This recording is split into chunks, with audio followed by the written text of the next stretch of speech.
Well, I'm here with Lindsay Judd and Maureen Wentworth of the EdFi Alliance. Thank you both for being here. Thank you. Happy to be here. Great to be here. Thanks. So I wanted just to get started as a little primer, could you share what you each do with EdFi and more generally, what is EdFi? Absolutely. Well, I'll start. I'm Maureen Wentworth. I've been working with the EdFi Alliance for about 7 years, and in the kind of conversation around data policy for longer than that. My role at the EdFi Alliance is to support the growing open source community that we have, which includes communications, governance, policy, and partner relationships as we kind of think through and govern this open source technology platform that is the EdFi data standard and tech suite. Well, I'll have you introduce yourself and then I can give a little bit more. Sure. Okay. Yeah. Lindsay Judd. I've been with the EdFi Alliance for about 3 years. My background is actually, I started out as an elementary schools teacher and moved my way through higher ed and into research.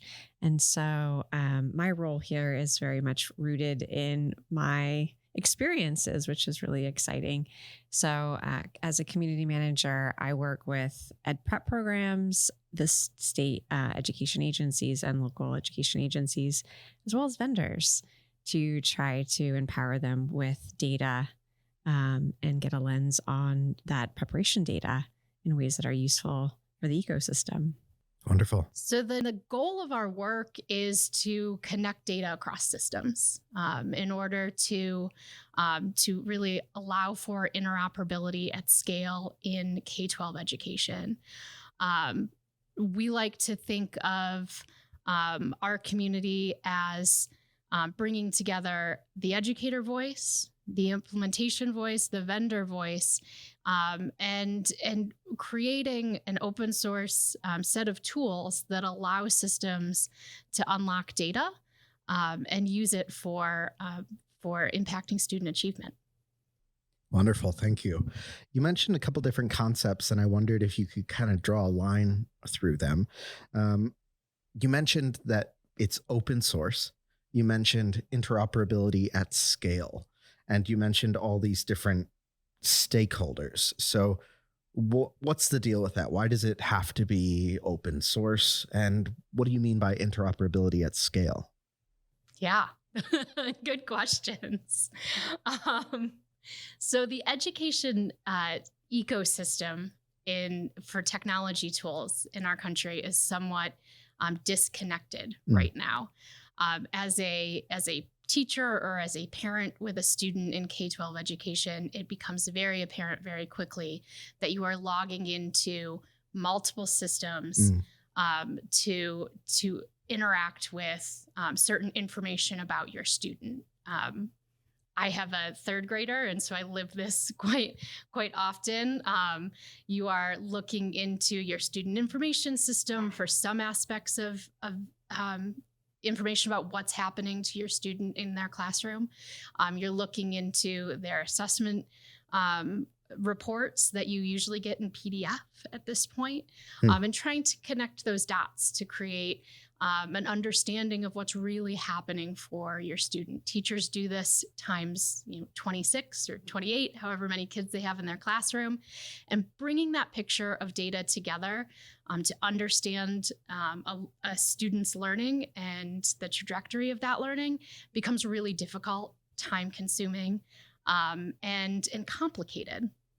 It also then creates challenges in when you want to utilize a new system or implement a new assessment, the amount of time that it takes to roster a student or to interact with a new platform, a new set of technologies is quite difficult and prohibitive.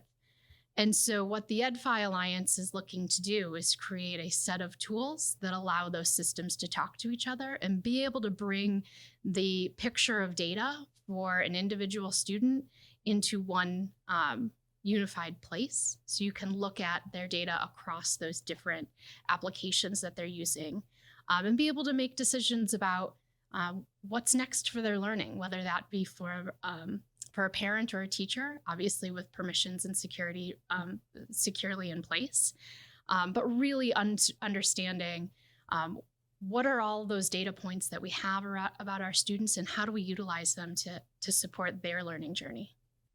Anything to add? Yeah, I mean, I think Maureen's captured it, but just to give another example, if you think about a teacher, training to be a teacher, they start out as a candidate, they enroll into a program, that data is captured at the institutional level. As they move through the program, more data is collected on them about, how they're building their skills and whether they're meeting them or not. And so the program captures data in a different spot. And then you think about once they complete the program and they gain certification, that's at the state level. That's different information. And so when you're trying to understand, and then they go to get hired within a district, that's captured at the district level. So when states are trying to understand their teacher pipeline, when ed prep programs are trying to understand who's hiring their teachers, where they go, how long they stay, as you can imagine, just like in the K-12 sector, it's really difficult to not only within a institution understand all the data that is stored in different systems, but then when you start trying to reach across agencies, that is also challenging. And we've seen it done, which is really exciting. Wonderful. Thank you. You asked about why open source Sure. as well. And I just want to add, the EdFi Alliance is creating an open source set of technologies so that it can be implemented within student or within education agencies and within vendor products in order to really ensure that there is transparency and movement of information freely and securely across a secure API. Yeah, and I would just also add just access too. So making sure there's equity across those that have the ability to implement a solution, not just to those who have the resources, but to all who are wanting to be able to connect these source systems. Yeah, I wonder if you could speak a little bit more to that equity piece. In the education world, it's a fairly consistent conversation, and it seems that we keep finding new ways in which we need to be considering equity. How does that play out in the data space? So I'll speak from the lens of the world that I kind of reside in, which is around educator preparation and teacher workforce. I think we know having a diverse teacher population is really important. And so the data that we are collecting to be able to help us understand the improvements or the innovations that we're putting in place and the impact that it's actually having in recruiting and retaining high quality, diverse candidates is really important. And EdFi is really through more nascent work with our educator preparation data model, which is a model that really captures all the key information around preparation. And we are able to start thinking more deeply about that aspect, about how are we supporting our candidates? Where can we intervene to ensure that not only do they enroll, but we can complete them successfully at the expectation that we are driving towards, and then employ them and keep them because they feel well prepared. Sure. And we know that makes a difference in the long term. And you mentioned a phrase I liked, which was really creating a picture of the student. To me, it draws the image of like a puzzle coming together, and you can't see what it is until everything's laid out and connected.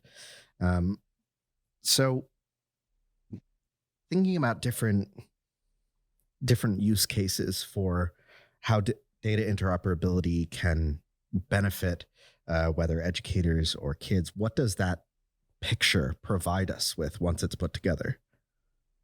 Well, I'll give an example of state enablement that's happening in Texas to be able to provide more a rich variety of data to our educator preparation programs in a way that they just haven't easily been able to access before. So my student is actually a student who's learning to become a teacher. So when I say student, I'm thinking candidate, but we're talking the same language, just a different type of student. Sure. And so this work that's just happened in the last year or so, which is really exciting, is the Texas Education Agency releasing a set of dashboards that are really set for each ed prep program to be able to access their own individual secure data, to be able to then dig in on their understanding their population that they are serving and providing this preparation for. That data, which they may have because they report that data. The exciting part is now it's coupled with EdFi-backed K-12 data, which also allows them to see that pipeline view in ways that they hadn't before. And so that enables them to be able to think about where they put candidates for their clinical experience. And if you're not aware of that, that's, your student teaching. And start thinking about, are there trends and patterns? Are we placing candidates in schools that they're not going to end up getting a job in because there's no vacancies? Or are we putting them in districts where we know there's shortages? And so it's allowing ed prep programs to be more strategic, work more tightly with their districts. And inevitably that impacts the student who they will be serving in the long term, because they're going to be preparing them for those communities more intentionally. Great. And Maureen. Yeah, I'd love to I'll give you an example of what it means when we bring a picture of data together for a student in my own life, right? I said I had a third grader. She's a struggling reader and has been for a long time. And has, as her mom, I've known what her struggles are and have had intuition that she is likely dyslexic, right? Sure. Well, in her, starting in kindergarten, she started kindergarten during the beginning of the pandemic and had 5 different kindergarten teachers. And so those report cards that came to me quarterly were very disjointed. Yeah. Her test results from kindergarten were late, right?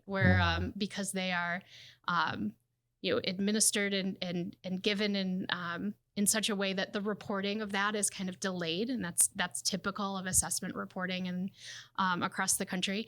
And so putting together a picture of her kindergarten year was difficult. In first grade, again, we had some problems pulling information out of different systems that she was interacting with to create the case for getting her tested for dyslexia. We finally got her tested in second grade. She did test for dyslexia and was put into programming and is flourishing because of that. Wonderful. Right? In a future state here in Texas and other places, you could see that information coming together quicker, being put in one place for access by her teachers more quickly by her parents, and particularly parents who don't necessarily know which systems to interact with in order to pull this information.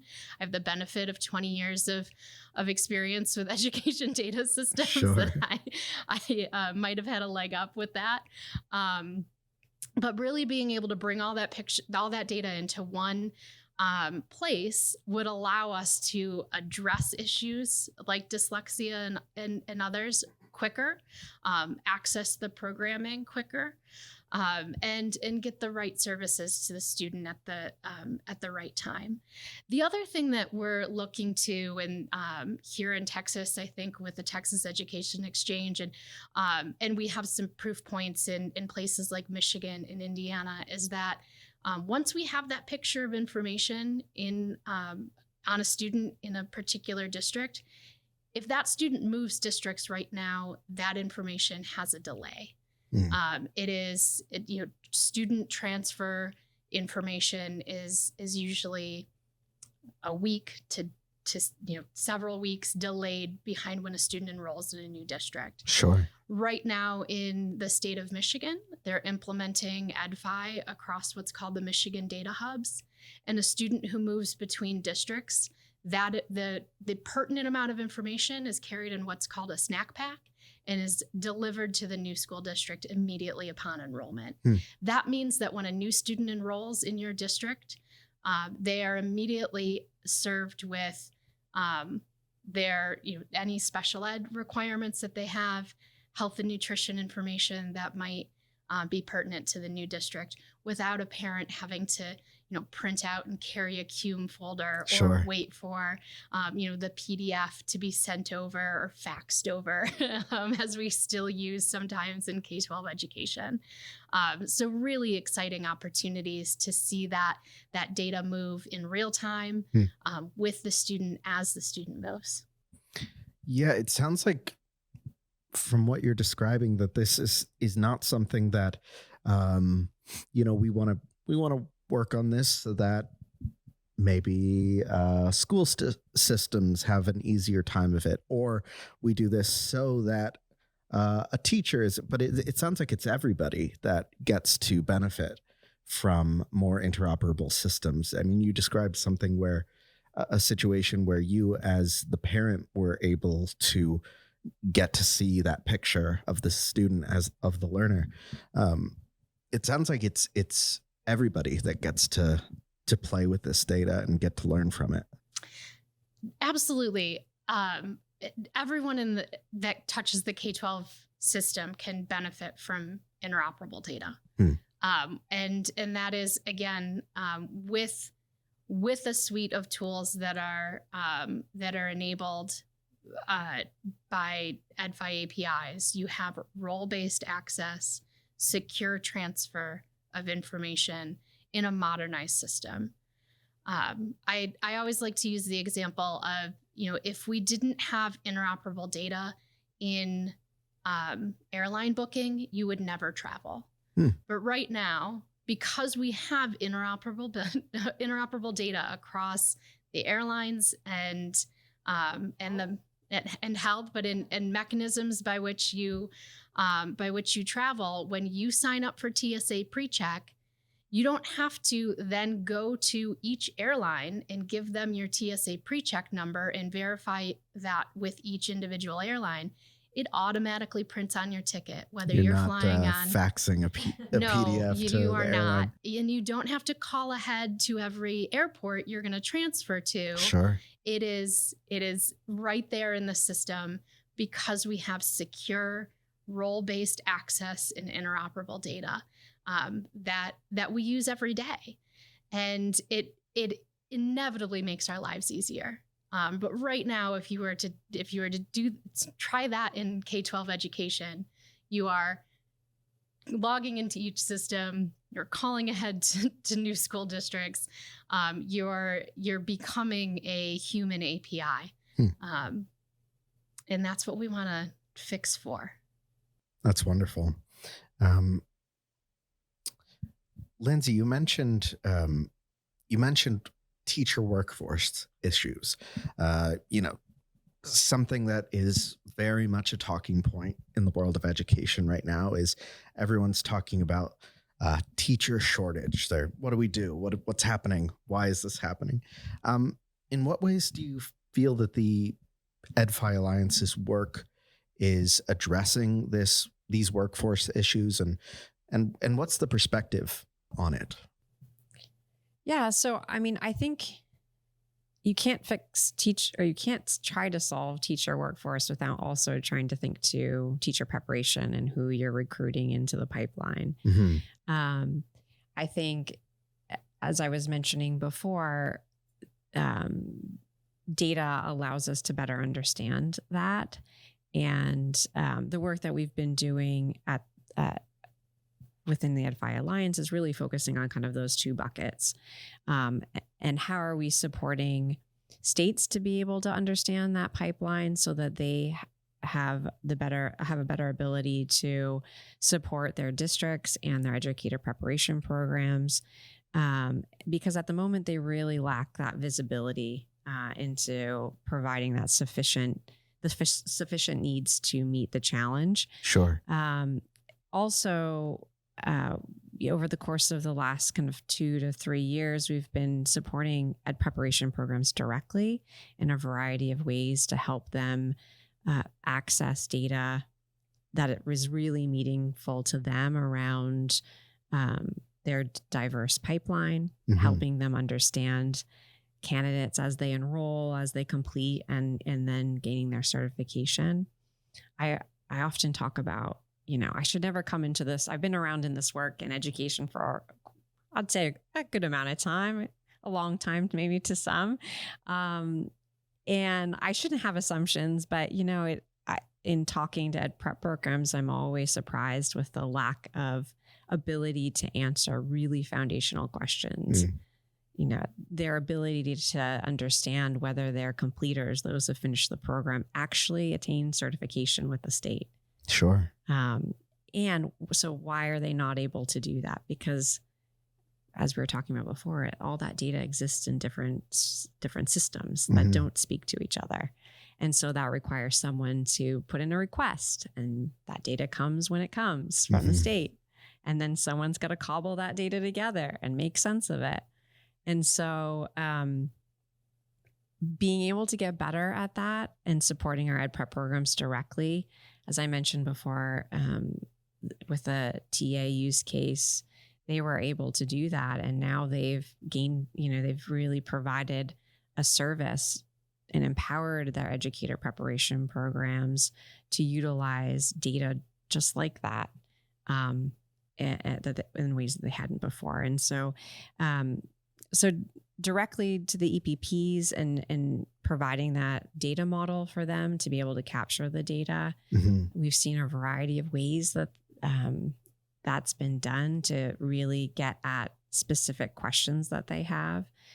Another really exciting, we call them use cases.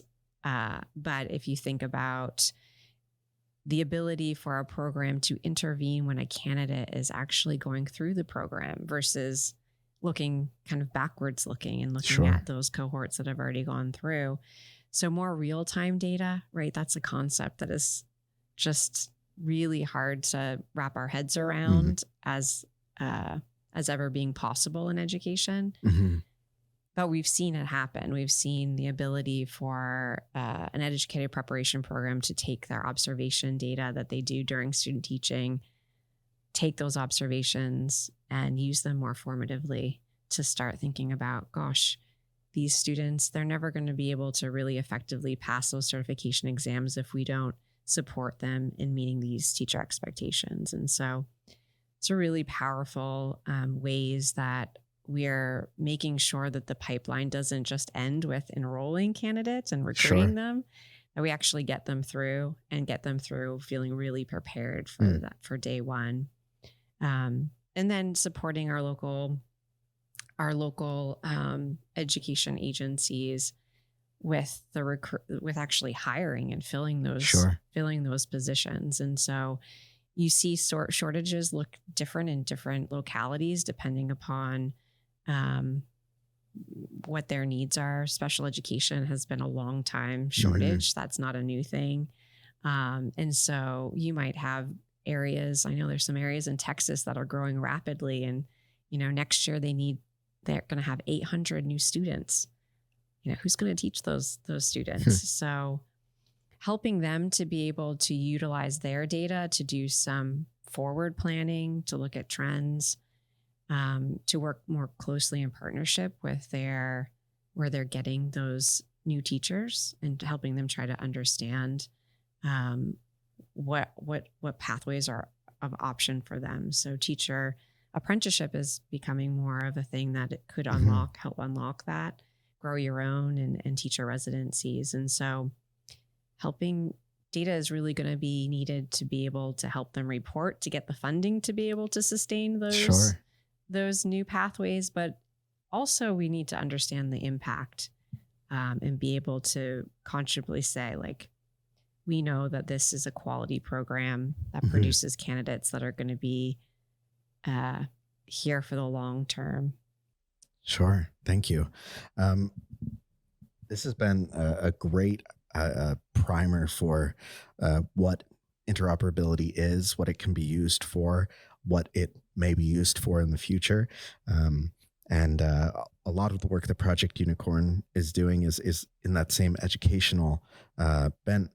And, we've talked about everyone's in a different place, whether you're faxing things between physical locations or if you're beginning to implement these interoperable systems and getting the benefits from it.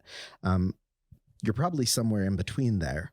What would you recommend to wrap our conversation up? What would you recommend as some next steps for folks who are getting to know this interoperability landscape and the data landscape as a whole? I'll just start and then I'll hand it over to Maureen to have the final word. As I joined the EdFi Alliance, I think the thing that was most exciting to me is that we are a community.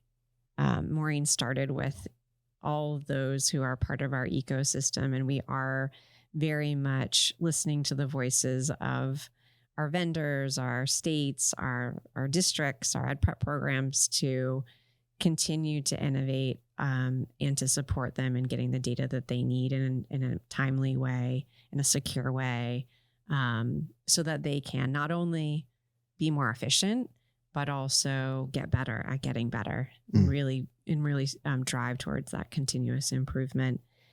So get involved in our community is the first step. I think we pride ourselves on standing on the shoulders of the people before us. Our colleague Sean always says that, right?